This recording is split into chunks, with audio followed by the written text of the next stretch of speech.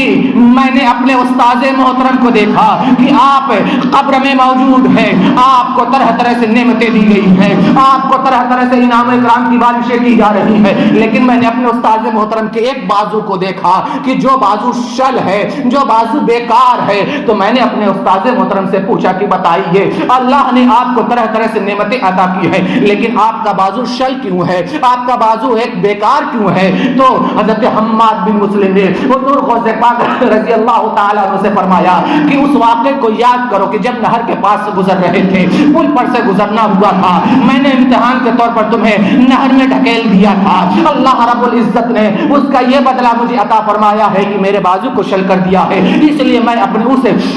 گناہ کی معافی چاہتا ہوں، میں اپنے اس خطا کی معافی چاہتا ہوں۔ حضور غوث اعظم رضی اللہ تعالیٰ عنہ فرماتے ہیں کہ میں نے اپنے استاد محترم کے اس بازو کے درست ہونے کے لیے اللہ کی بارگاہ میں دعائیں کرتا رہا، دعائیں کرتا رہا، دعائیں کرتا رہا، یہاں تک کہ جب میں دعا کر رہا تھا تو اپنے اپنے مزارات میں اولیاء کرام جن کی تعداد 5000 تھی میری ہر دعا پر آمین کہہ رہے تھے، میری ہر دعا پر آمین کہہ رہے تھے، اور اللہ رب العزت نے اس دعا کی برکت سے، اس آمین کی برکت سے